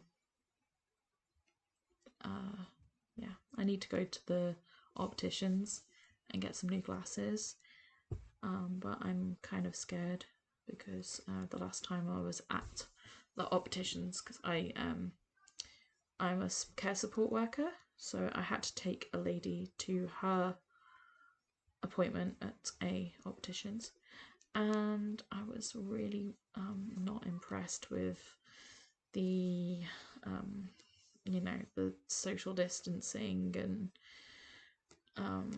precautions and stuff. They just weren't, it didn't seem like it was in place really. And I'm not going to mention any company names or anything like that.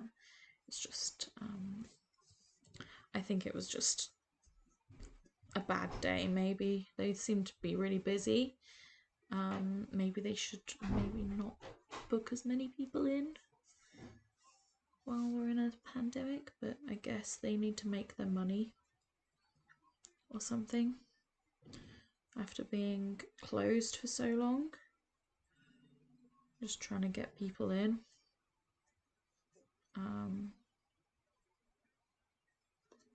But yeah, I really need to get some new glasses. I need to get new glasses, and I actually really want to get my all of my old frames reglazed, because I have a bunch of different glasses, and I actually really like the designs of all of my old glasses, and I still have them. I haven't thrown them out. I want to get them reglazed so I can use them.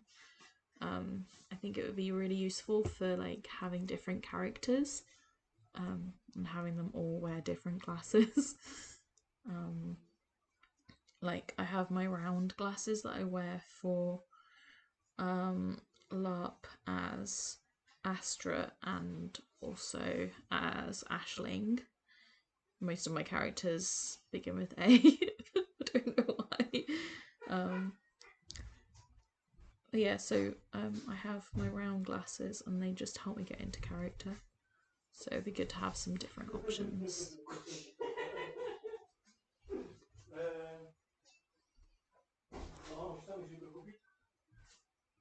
Okay. Somewhere now. We're getting somewhere. We're getting somewhere. Ow. Yeah, the beak of this bird thimble keeps poking me. I'm wondering if I'm wearing it wrong. I mean, it feels right to wear it this way, but like maybe not. Don't know.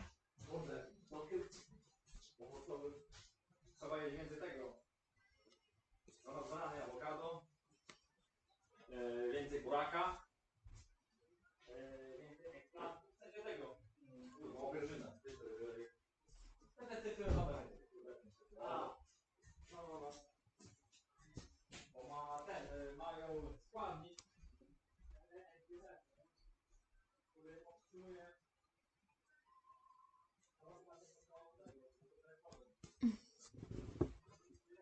Oh. I think I'm gonna add a few thorns in as I'm going up this, because this is already looking quite nice and thick, so I think it would be a good idea.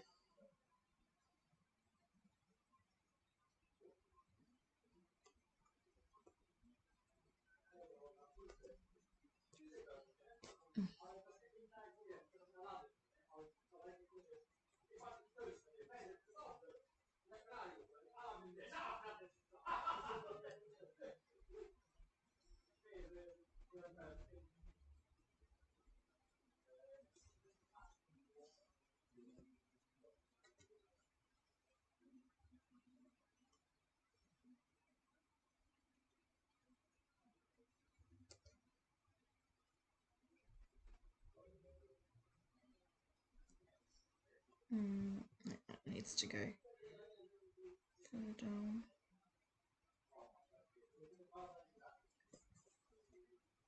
Yeah, that looks better.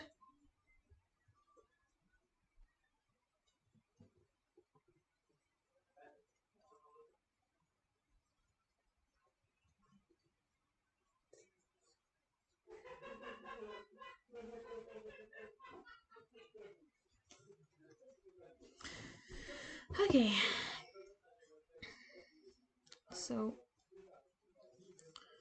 just to show you the progress.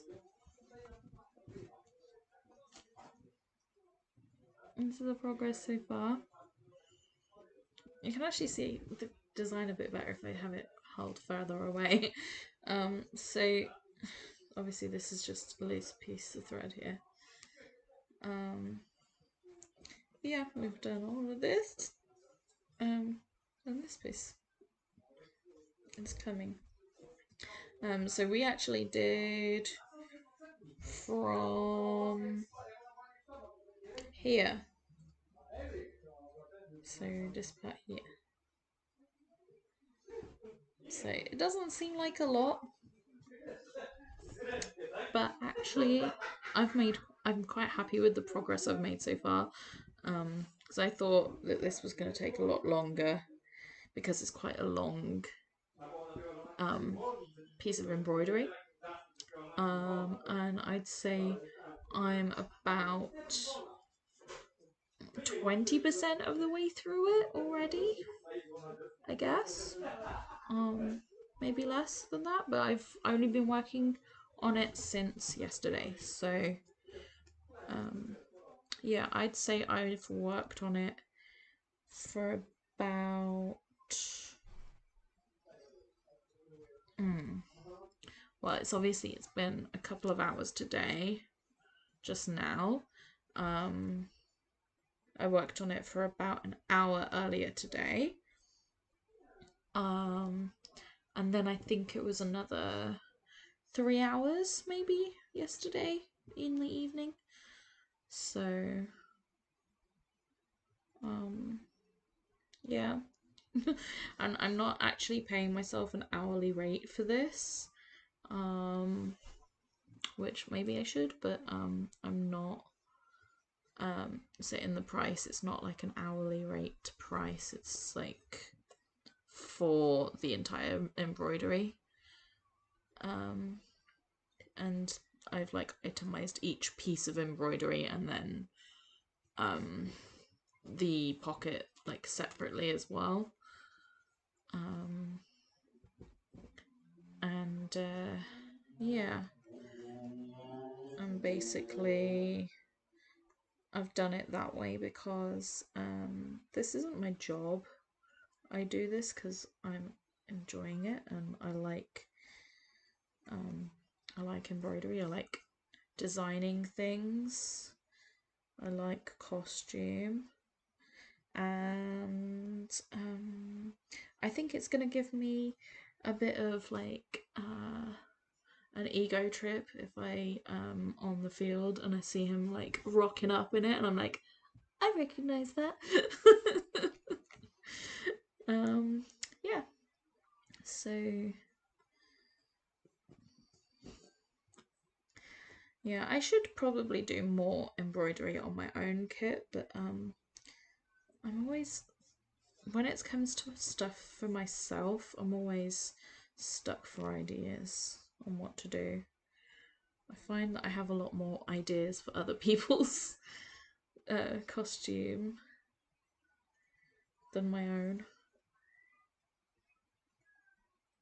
So now I'm just couching those loose threads that I saved for the other direction, so they're going to be going around this little spirally doohickey like that, and at some point I'll trim them down so that they don't get too annoying.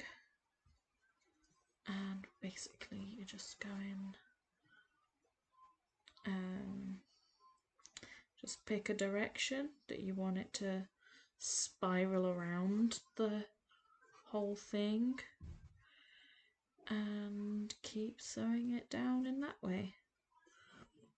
So I am putting my needle into the fabric from the right underneath the through the fabric to the left side of the thread, and then I'm pulling it out, and then the thread that's on the top will be pulled tight across the loose threads. That's the best way I can kind of describe what I'm doing. If you find it easier to go left to right rather than right to left, then do so. I'm right-handed, so I will always find right to left a little bit easier. But that's just me. And you can, if you want to do it in a different direction, you can just flip everything upside down and it will be in the other direction. So I can do like, if I flip it this way, it would be the other way. So I'd be going from that direction. I can't do it that way though because I'm not left-handed. So I will continue in the direction I was doing before.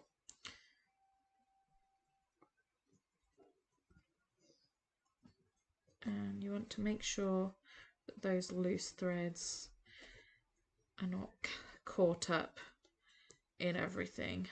You want them to be flat against the fabric, and you don't want them to be caught up in the other stuff so they don't get pulled through the fabric, you know? You want them just sitting on top. And I need to drink.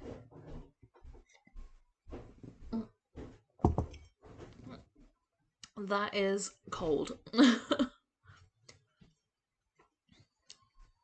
I did it to myself though.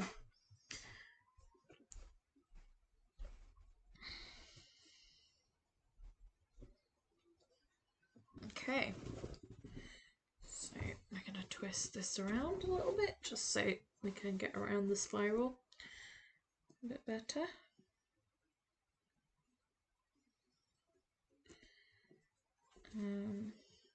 Oh, I forgot we were putting thorns in as we went around. But this part I seem to be doing quite thin, so I probably will want to thicken it up anyway. So I don't mind that so much because we can always add the thorns in later. You can always, that's the thing with embroidery, is you can always add more. You can't take away. So make sure your stitches that you've put down, you want them to be there. Because you can't, once they're down, that's it, they're down. You can't undo them. You can only go over the top of them. Did somebody just call me? I heard a hello. I'm just gonna have a look at the door, see if someone's there.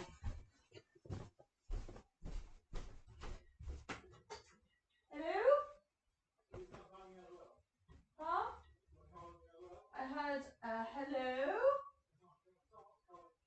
Oh, okay. I thought you were calling me. Nope. Right. Okay. I got confused a little bit there. Right, so where were we? We were on this part. Which way did we have this? This way. Put my thimble back on. Okay.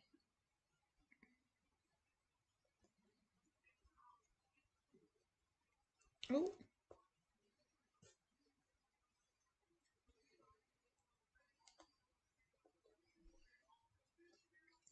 So I was thinking for different things I could do on stream. And obviously I like doing the crafting ones, so I hope to try and do some more crafting streams at a later date. I would like to do a stream making paper because I've gotten into making paper recently. I haven't done any for a few weeks because I haven't had the spoons for it, but it's a lot of fun. It's a bit messy. That's hence I need spoons for it. Because yeah, there's a lot of cleaning up afterwards that you need to do. But it's a lot of fun. So I might do a crafting stream where I'm making paper. It's a good thing to know how to do for LARP and just in general. Basically, you're just making paper out of paper that you don't use, like recycling paper essentially. And you can put different things into the paper, like petals and stuff like that, sequins if you wanted to do that, or confetti, and yeah, make different little effects by adding different things. You can also put herbs in, and it will essentially, it makes your paper smell like herbs. So you could put mint and it will make your paper smell like mint. So there's that. So I might do that at some point. I would like to do some streams where I talk about the different LARPs I attend and like some of the rules and stuff like that, but to be honest, I think that would be easier if not easier, that would be better if like I had people who wanted to watch it. And I tend not to get viewers that are necessarily from the LARPs I attend. I get viewers that are just random people that have stumbled onto my channel from all across the world. So limiting it to just people from the specific LARP that I attend might be a little silly, especially as I'm not particularly well known in the LARPs I attend. Well, I'm well known in Fools and Heroes, but not necessarily by my face. My character is kind of notorious because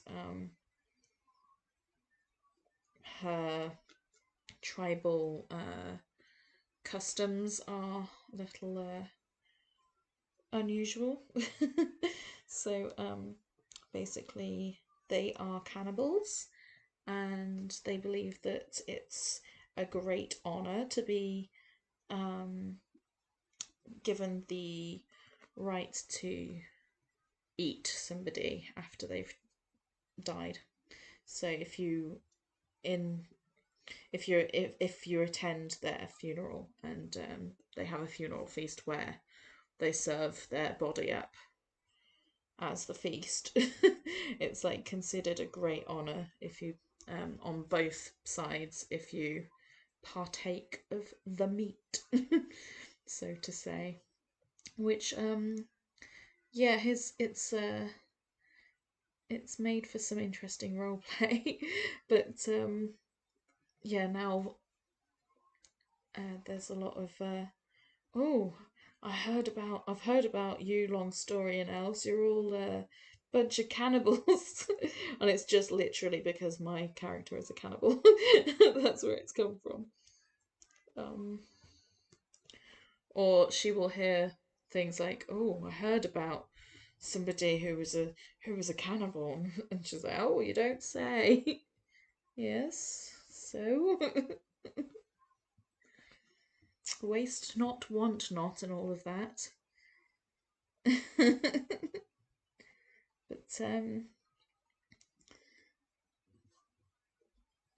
But yeah, it's been interesting because it has meant that one of her adventuring buddies bequeathed his body to her. So, and along with in the will, his will was basically just a serving suggestion for how to make the perfect sausage out of him. So he's been made into sausages. So yeah. So whenever and it's also funny because one of the things that my character gets asked is, "Oh, I've heard you eat humans," and she's like, "Oh, actually, I've never eaten a human before. I would if they, if they left me their body in the will. Like, I wouldn't just eat anybody. They have to give permission.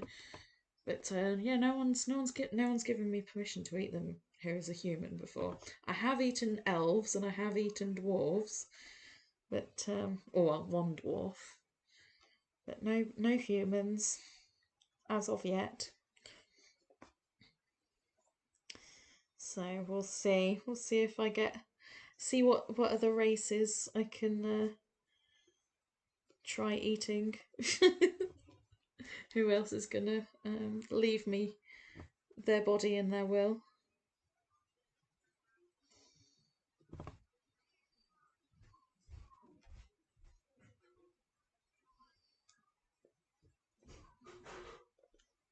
Yeah, Astra is gonna also, in her will, basically she's gonna say, okay, well, either have a feast as soon as possible if people want to actually partake, or send my body to the elves where my family comes from and have them eat me. And if you want to join in, you can. It is always funny to see people role-playing being disgusted by the prospect of cannibalism. Brings joy to my little cannibal heart. It does spark joy, as they say. Right, so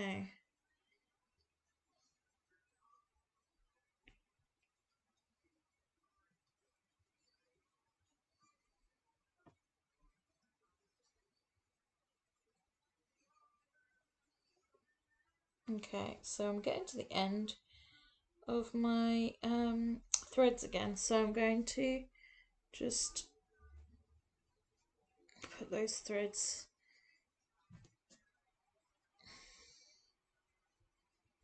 to the other side like that, and then when I come back to the sewing, I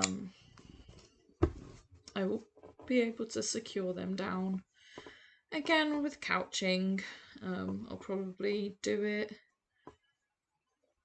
in this direction, I guess, and couch it down and then do more thorns because this bit needs more thorns.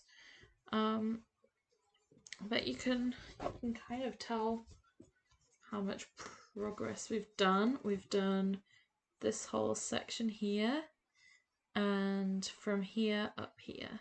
Up there. It's hard to tell from the camera. So we've done everything from here upwards, this bit. And this is, like, obviously it's not finished. This bit here needs more work. Needs thickening up on this side. And the thorns need putting in a little bit more. But I think it's going to look really nice. And it already feels so cool. Like, just feels very touchable. But yeah, I definitely like the look of these thick ones more than these thinner ones. So once I've done all of this part and I start on this side, I will thicken up this middle section here because it's too skinny. Look, you can, if I hold it like this, you can definitely tell that this part here is a lot skinnier than the other side, which is a lot, you know, it shows up a lot better even on the camera. So, I mean, it doesn't look bad, but yeah, I definitely want to improve on that part. So I will make it a lot bigger and thicker on this side and then match it up. But yeah, I think I'm going to leave it there because my fingers are starting to hurt and I've been going for 2 hours and a quarter, so I think that's enough sewing for today. But I'm gonna keep working at this, and oh yeah, and incidentally, the embroidery here at the top is all going to be red, and then there's going to be some green embroidery on the bottom hem as well, just so you know what we're doing. But yeah, so I'll probably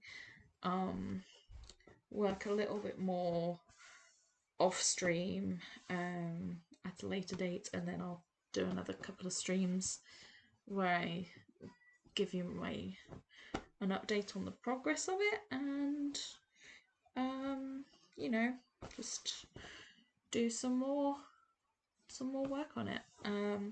And this needs to be finished by, what was it, mid-August, I think he asked for it for, which means I want to have it done by the end of July, really, so that I can get it sent to him and he can receive it and tell me whether he's happy with it.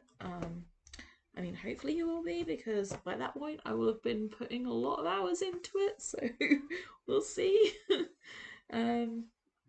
But yeah, so yeah, hopefully I'll get everything finished by the end of July.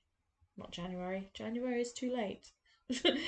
By the end of July, and then I can get it to him in time for his event that he has, where he will be wearing this, and I'm excited to see what he's gonna think of it. Yeah, it's gonna be very fancy, for sure. It's gonna be really fancy, and yeah, he's definitely gonna have multiple people trying to touch his shoulders. like, ooh, this is tactile. It's nice. So,